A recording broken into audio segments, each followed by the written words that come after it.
Vamos a conversar ahora con Santiago Sáenz Valiente, experto en impuestos y fundamentalmente en impuestos para el sector agropecuario y agroindustrial. Y bueno, sabemos que se viene un paquetazo, no sabemos qué va a pasar, mucho va a depender de lo que suceda con las elecciones, pero en el Congreso se está meneando una ley que tiene que ver con un aumento de la carga fiscal, tengo entendido.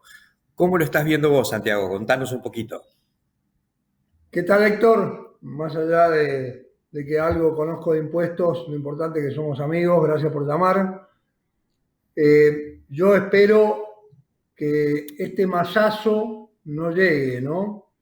Realmente así lo denominan.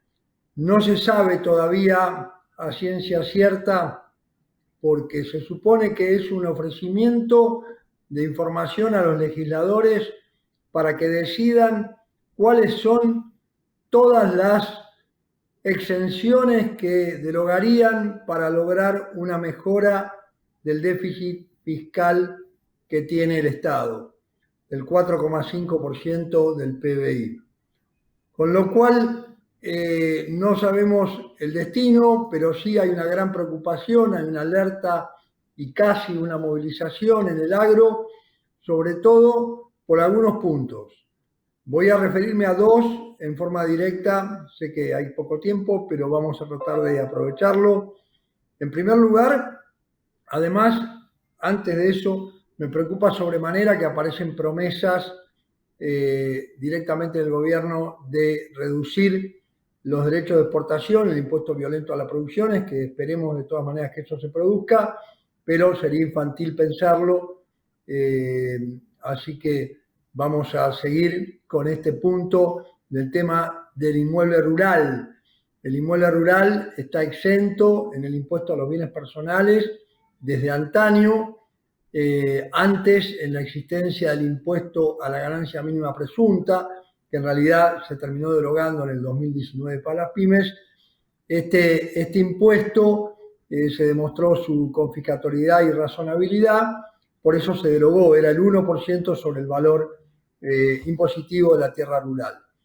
Sin embargo, hubo dudas también sobre la exención que estaba prevista en bienes personales en la propia ley, y el fisco tuvo una irrazonabilidad absoluta al decir, de acuerdo a su opinión, que los inmuebles que estuvieran arrendados estaban exentos del impuesto y los que estuvieran bajo producción propia estaban gravados. Finalmente salió una ley que declaró claramente la exención con independencia absoluta de su destino. Ahora se pretende gravar el inmueble rural que se encuentra en el país y además aquella tierra rural que aparentemente solo 459 personas detentan como titulares, que están en el exterior, esos inmuebles dedicados a la actividad rural, y las personas son residentes en la Argentina. Esto es francamente preocupante por lo que significa, porque además los bienes que están en el exterior tienen una mayor tributación, llega al 2,25%, y la forma de evaluación de esos inmuebles en el exterior, Uruguay, Paraguay, Bolivia, no sé, Brasil, Estados Unidos, todos los que sabemos, terminan pagando sobre el valor de la cotización de mercado de la tierra rural en el exterior, de acuerdo a la cotización oficial de la moneda extranjera respectiva, imaginemos el dólar. En consecuencia, como es indispensable además modificar para cortar esta brecha cambiaria, este impuesto se potenciaría brutalmente. Entonces, esto es una situación que es irrazonable, puesto que el campo, la ganancia sobre esa tierra rural es ínfima en porcentual y además tiene una carga fiscal fastuosa ya al día de hoy. Así que esto de los derechos de exportación, el impuesto violento a la producción, más la brecha cambiaria, si además aplicamos todo el resto de los impuestos y hay que afrontar gastos de una magnitud relevante para sembrar y cosechar, y además la ganadería, estamos en el horno, Héctor.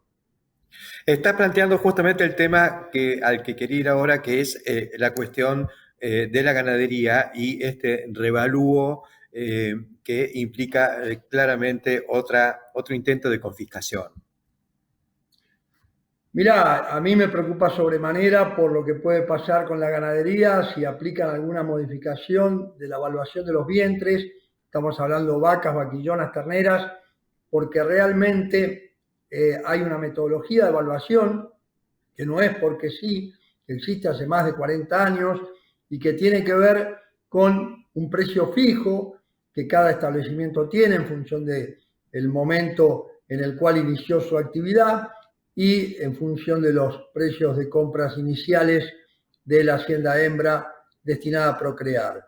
Esto lo que busca a través de esta promoción de alguna manera que existe, o por lo menos racionalidad en la evaluación al aplicar un precio fijo, porque esto no son bienes que estén destinados a la venta. Se venden cuando la vaca esté seca y en ese caso se elimina del rodeo vendiéndola y allí se paga el impuesto correspondiente comparando el precio de venta logrado con el costo histórico. Con lo cual, de aplicar una, como se pretende o se plantea como posibilidad, evaluar de acuerdo al valor de mercado, el valor de plaza de esa hacienda al cierre del ejercicio, indicaría un golpe muy, muy fuerte a la ganadería vacuna, porque hay muchos que hacen todo el ciclo completo, evalúan de esa manera porque están autorizados, y realmente esa carga fiscal podría implicar una reducción absoluta de las inversiones en ganadería y eso redundaría en un muy bajo stock para llegar a las carnicerías, para llegar a las exportaciones, a las cuotas que están previstas desde el punto de vista mundial para exportar. O sea, también parecería que se estarían tirando, como creo, un tiro en los pies, porque las exportaciones generan dólares para el país y generan también derechos de exportación y mayores impuestos para las arcas estatales. Con lo cual veo en forma irrazonable plantear esta posibilidad. Lejos de eso, se estaba pensando en el foro agroindustrial también plantear esa misma metodología de evaluación para la hacienda invernada que hoy se evalúa a valor de mercado y eso implica lo que se denomina ganancia por tenencia, que no es ni más ni menos que gravar el mayor valor de la hacienda aun cuando no se haya vendido, cuando no se haya enajenado, cuando no haya habido operaciones, lo cual esto funciona así de esta manera y es absolutamente una inequidad y una irrazonabilidad.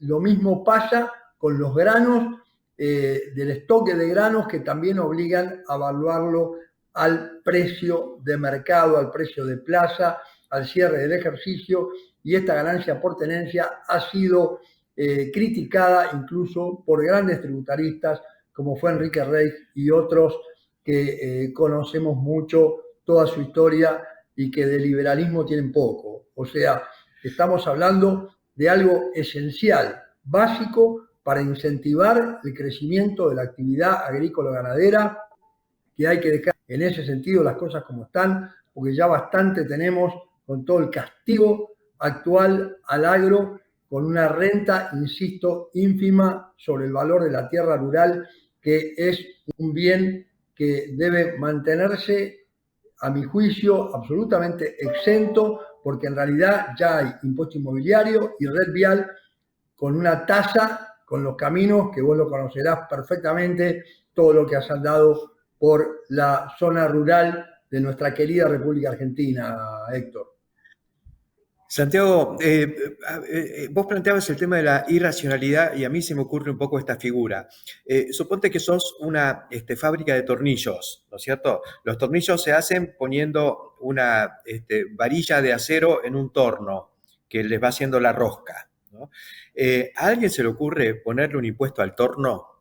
O hacer una actualización y todos los años tener que pagar el impuesto al torno. Bueno, la vaca es un torno, Es decir, Coincido con vos totalmente que la vaca es un torno de alguna manera, que da unos terneros divinos y que a todos nos gusta hacer el asadito y yo creo que van a subir los precios si llega a pasar esto porque el stock va a reducirse y va a ser un desastre justamente también en la góndola, ¿no? Y en las carnicerías.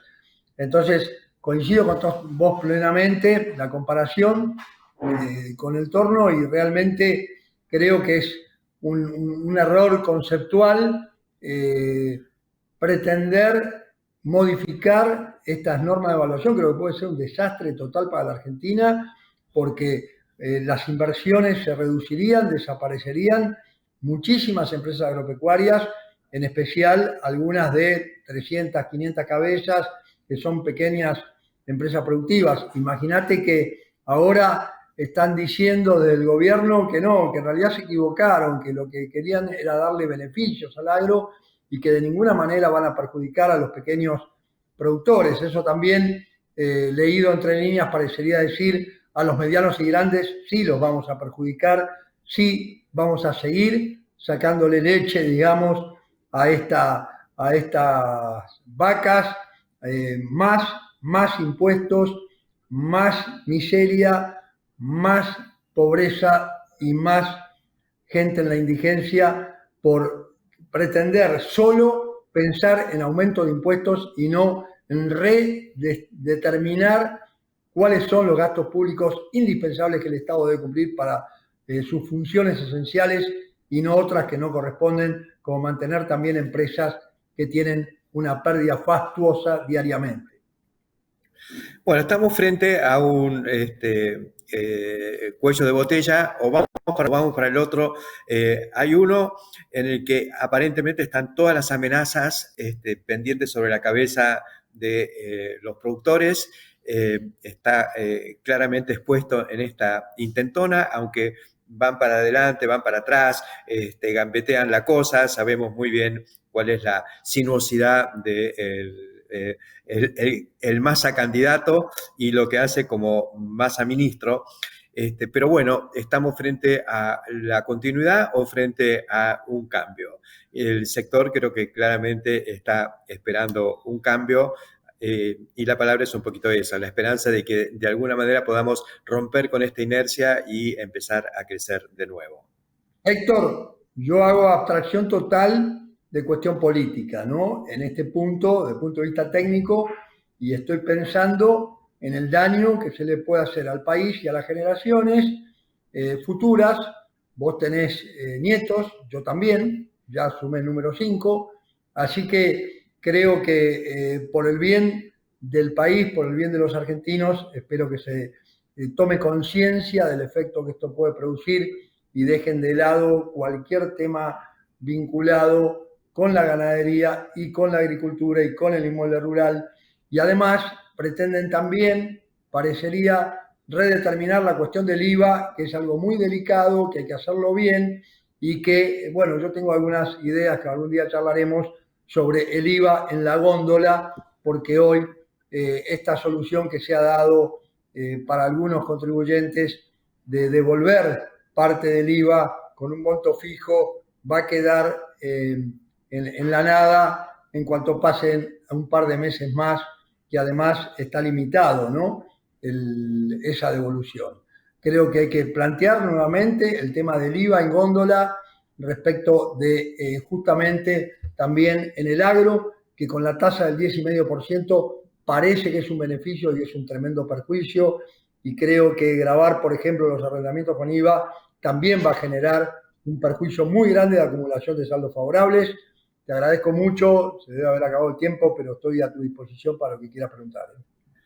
La seguiremos, próximo tema, el IVA. Gracias, Santiago Sáenz Valiente, por acompañarnos. Lo que vos quieras, Héctor.